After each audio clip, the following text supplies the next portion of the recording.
What's up, fuckers? MrAeroHD here, back again with another episode of whatever we're calling this garbage. Drift Quickies? Yeah! Today, I have the R33 Skyline GTR, technically. So this car I've built to be a drift missile, in very loose terms. That is, it is built about 400 horsepower, I believe. We'll get into the upgrades and stuff. Can I explode? Oh, nope. We're going to the tuning upgrades here, but I have about 400 horsepower in this car. I think 399. And people will be like, oh, it's a lot of horsepower. Your S chassis only have 275.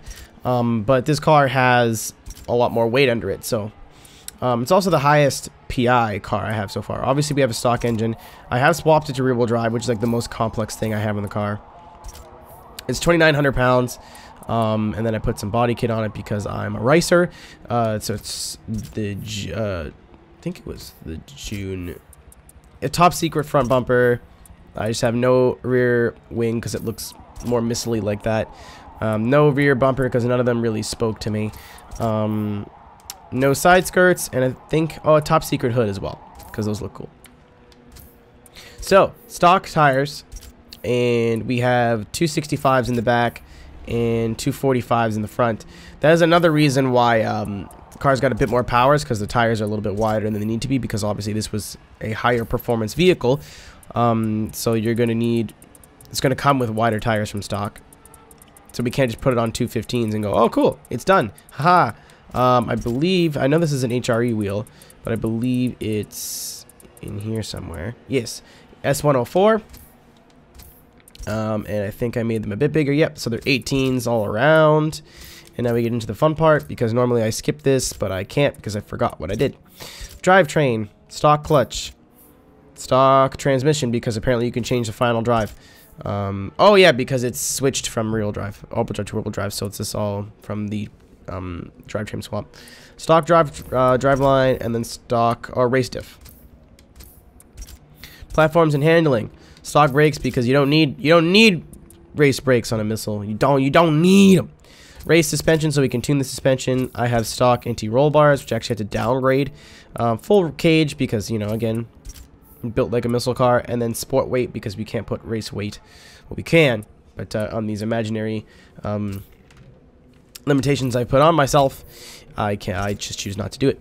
So, race intake, race fuel system, sport ignition, sport exhaust, street cams, sport valves, sport block, sport pistons and compression, stock turbs, a sport intercooler, sport oil and cooling, and then a sport flywheel. Gives us 399 horsepower at PI 628, just under 3,000 pounds at 2968. So, quickly showing you guys the tune here. 31 and 37 and a half. I'm probably doing just a little bit. This car needs a little bit more rear pressure than I put in the other ones, just because it is a little bit more difficult to slide. Gearing, again, just really high gear ratios. You guys might run normal gears. I just prefer missile cars with higher gears. Alignment. I didn't touch the toe, because every time I touch the toe, bad things happen. We have 6. Again, caster, same thing. I don't really want to fuck with it, because I like the way it feels now. Or either that, or I forgot to set it up properly.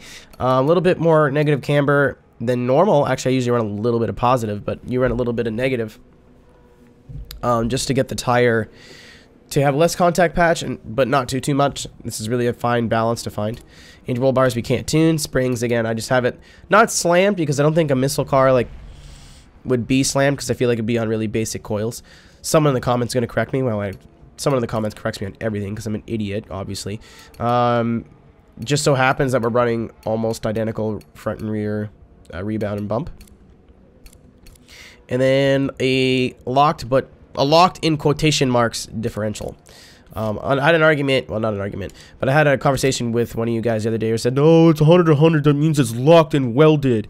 It's like, no, it really doesn't. Forza doesn't 100% simulate that. That's just like when you get an all-wheel drive car and you put all the power to the rear, there's still power going to the front.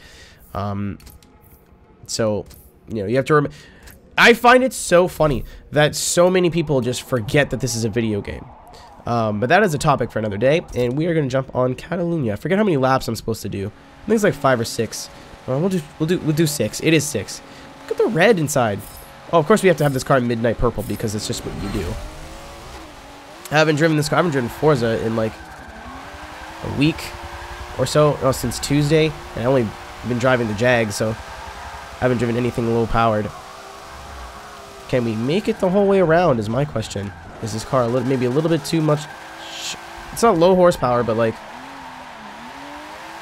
is it maybe a bit too difficult? But no, we're making it.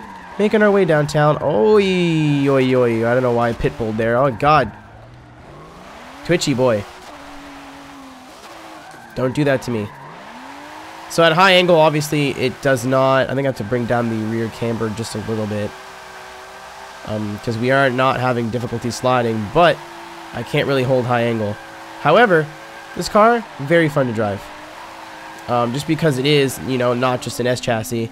So if you guys are like, hey, let's pull out low horsepower stuff, this still is like something that you can take out and play around with. But we'll try a little bit of that and see what happens. It's something you can take out and have fun with. But it's not like... I tried to see if I can pull a 90 there. It's not like other people that... I don't know if you guys have had this experience. Maybe you have not.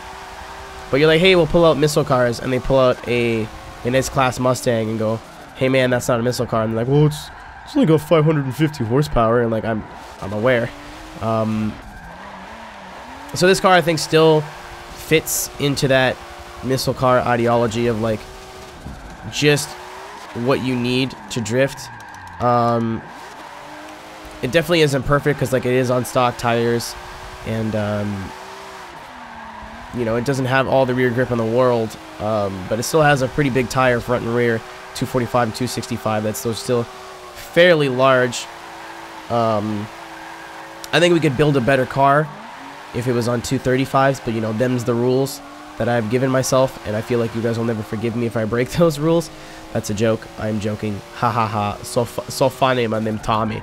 But yeah, you can get that. You can just... Oh, I went way too fast. I'm like, it's pretty easy to learn on. Like, it looks like I'm struggling here, but it's just because I haven't driven in a while. Hashtag excuses. But I don't know why I see the R33. Actually, you know what? I know exactly why I see the R33 as more of a missile car than like an R32 or something. Flashback to like Forza 2 days. I was looking up Forza drifters that maybe had been drifted in real life, and at the time there was only really one big name I can think of, and that was SD9K. So SD9K was on Blackjack at the time, and Blackjack was probably one of the biggest teams around. They were, because in Forza 3 they were doing promo video for Forza.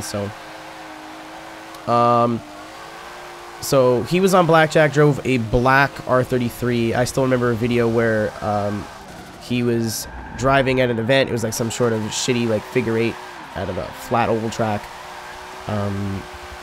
and some sort of remix of Poison was playing. Like, it's driving me on my mind. Sorry for singing. That wasn't even singing. That was just a catalyst to make your ears bleed. But that guy ended up being Ryan Literal, and Ryan Literal is, you know, if you watch the Hoonigans, he's been on the Hoonigans channel a couple of times. Drives in Formula Drift, or at least he did. I don't know if he still is, but and hashtag Style Boy. So like, that is where the idea and the kind of somewhat of the inspiration of this car came from. Obviously, it's not black; it's midnight purple.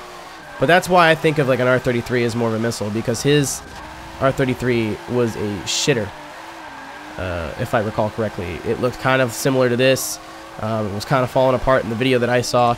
I'll see if I can find it and link it, but it's probably long gone in the YouTube void now. Now that he's somewhat popular, it's probably going to be a little bit more difficult to find videos of him. But yeah, man, that's just why I really wanted an R33 missile. And I'm pretty sure someone's like has been build an R33, it'll do it. And I was like, haha, I'll do it, but like make it weird. Ooh, that was good. So something I have a hard time doing is keeping it tight through there. I usually go wide too early Press Y to rewind. Press Y to suck my dick. But this car is fun. This car is very fun. It's kind of a different experience to the S14s and the S14s. Oh yeah, I do have two. Oh no, I don't. I have the one.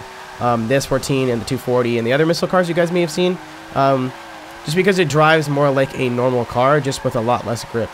It's not like a different driving experience. You can still get up to some decent speeds in this car, as to where the Zenki, for example, is always, at least in my opinion, in my experience, you always feel like you're going slower.